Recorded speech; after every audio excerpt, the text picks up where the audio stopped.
I'm whelmed. Like I've Whelmed. no, Press A to play. that was a showcase, all right. It was a showcase. There were many, from what I understand, world premieres. A lot of cases. Exclusives. A lot of cases were shown. So many things were shown. So many Yeah. cases. Yeah. There's now a light. Yeah, fair enough. I mean, I think we said before that we didn't have any like huge wow moments. Yeah. You know, I think that I came away from that really excited to play a Cthulhu Metroidvania. I think that's where I'm at. And Silk Song, because but I already knew about Silk Song. I actually used the word earlier tonight before the stream, but I think it really sums it up when it comes to this, which is I'm whelmed.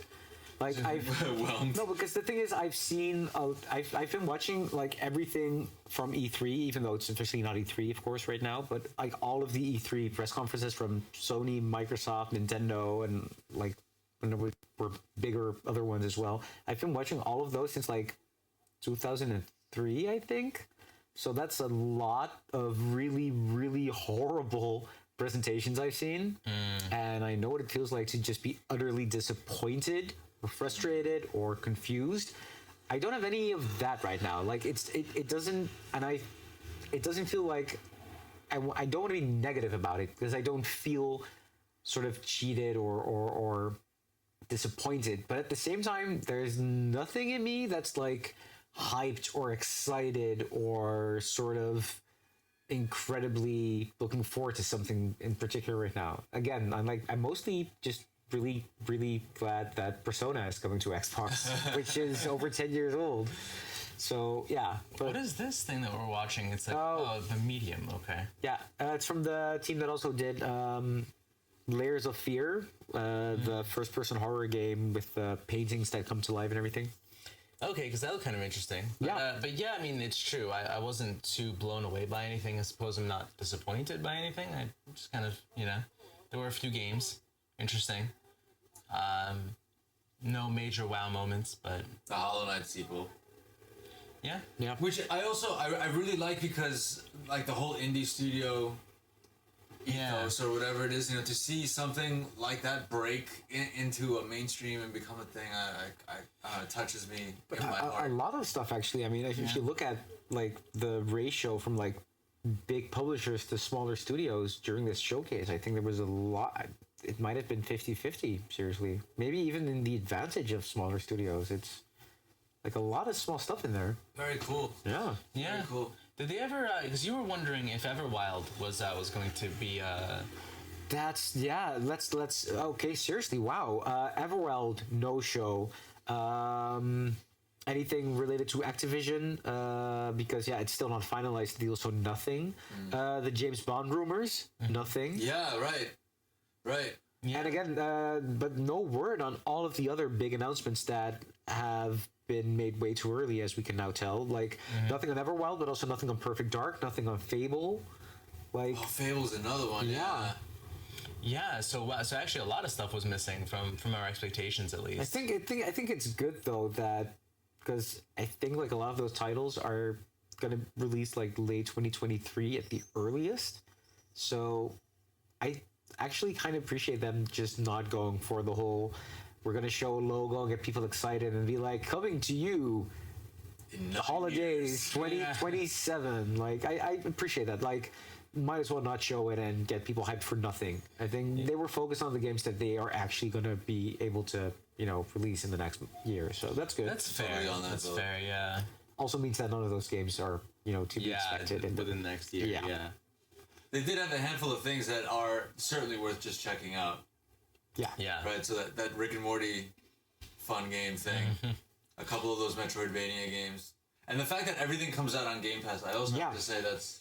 They've been doing it. That really, really brings home the fact that they are so ridiculously focused on using Game Pass as the Netflix of gaming, as in it's not even anymore about you need to buy an Xbox console to play these games, or it's just all about get an Xbox Game Pass subscription. That's all they're about. They weren't showing any major multi-platform things that aren't going to be on Game Pass. So like Resident Evil stuff or Street Fighter stuff or any EA Sports games or like Need for Speed or like even Activision stuff like Call of Duty or like none of those things were in this presentation. Yeah, like true. they're just way more focused on their subscription model than anything else right now.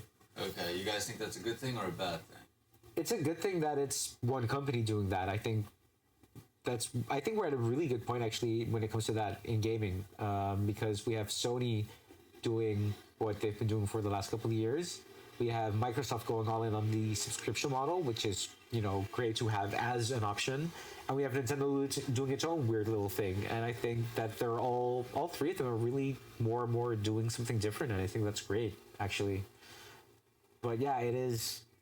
I can understand some people might not like that it's all about that Game Pass ecosystem, but it's not like mandatory. You can buy an Xbox Series X and play all those amazing multi-platform games and never ever get a subscription. You can do that. They're not forcing you. It's not like if you don't have a Game Pass subscription, your Xbox turns into a paperweight. Then it's just the same thing as a PlayStation 5.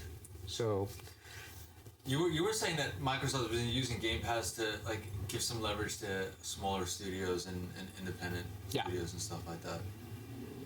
That is an interesting idea, yeah. Even me, like, not knowing that much about games or the gaming industry kind of makes you want to be a fan of it for, like, just for that reason. That's fair. I mean, it is a good point. And yeah, just the fact that it's an add-on, right? The fact that nothing is gated behind the Game Pass. It's just an option. It's really just PS4, gold, but better. yeah, Which, certainly nothing wrong with that. it's a couple hundred games at this point, and I mean the fact that like you have all of your first-party games day one by definition, which is awesome. But at the same time, if you are not into that at all, and not owning those games, you can. All of those games are still available in the Xbox store. You can still buy all of those games day one for the same price you would usually. So in that sense, it's just an option. Just a better PS Plus, which, yeah, there's absolutely nothing wrong with that. They're just doing PS Plus better than PlayStation. Yeah, it's kind of like if you have like Amazon and you have like the ebook store basically on there for your Kindle, and they also then introduce a subscription that lets you read like thousands of books for $10 a month. Like adding that to that storefront is a win-win because then you still have the books you can buy separately and you have the subscription. But of course, it's not always that black and white and always that simple because, of course, it's not. They are going to influence each other. Like I think we talked about that in one of our other streams, that you can't look up as of now, I believe, but it'll be on our YouTube or anything else at one point. But like you can see, of course, the subscription model influencing like the game design. Like more and more, like Forza and Halo, they're all still really good, but they're all also revolving around seasons and in-game purchases and so that's the continuing money network, right? It's not the thing is that it's not that they're making the same games and you can also play those games in a subscription model. It's that the development of those games is changing because they know they're going to be on a subscription service day one. So that is influencing the kinds of games that are on Xbox. So that is something that people are. Well, it's understandable, and I think they're rightfully scared when it comes to certain franchises. That makes sense. I think I would kind of rather pay the monthly fee and get to play the game than, like, I'm thinking specifically of Borderlands 3, where it's like they had these in-game advertisements for like all the DLC that you had to pay for, Yeah. And I'm like, bro, but I haven't played the game yet. I don't know if I like the game enough. Like, I remember when I played Borderlands 2, and I remember finishing it and having loved it and feeling sad, and then discovering sometime later that there was some DLC. I could not wait to play the extra bit, But in Borderlands 3, I felt like I hadn't even gotten through the game yet. And, like, you would just be walking through a spot and you get this squawking at you, kind of thing, like, oh, play, and you go to figure out what the squawking was all about, and it's this DLC thing, and it's like, why are you doing this to me constantly? I found it so frustrating. Fair enough. So I think I would rather put down, like, a couple euros a month or whatever it is, and to just be able to just play the thing. Yeah. And see what it is, rather than feel like I have an incomplete game and I must pay this extra. True, actually, yeah. And I mean, if you think about it, like Xbox Game Pass Ultimate, which is like the highest, most expensive tier, is still only like 12 or 13 or 14 euros a month, which is, that's the tier I'm in. And that's like a full price new game is like 60 or 70 euros or like 60 or 70 or 80 bucks even these days.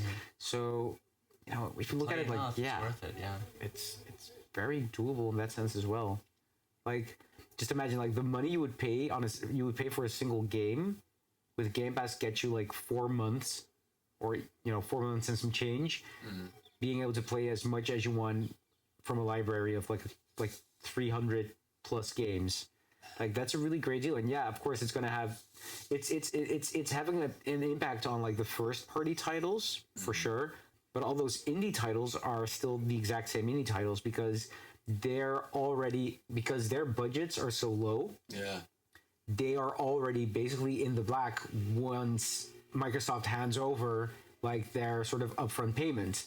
Like Microsoft pays like, let's say $500,000 or something for Game Pass exclusivity. They're already in the clear, so they don't have to think about adding in like online service bullshit or microtransactions. So the funny thing is that the coolest games on Game Pass aren't influenced by the subscription model anyways. So that is a pretty good point. I gotta admit that, I think I'm becoming more and more a fan of it. What are they counting down to? That's They're just going to ominous. show us the showcase again. Is this gonna be like The Ring, where if we're we all watch gonna this, die, we're gonna guys. have to Sorry. we're gonna have to send people a link to the showcase before? Yeah. Yeah, I think I have to turn the audio back on. Well, let's wait and see. In what 3 minutes and 50 seconds, yeah. I'm gonna grab a can of Coke, dear viewer.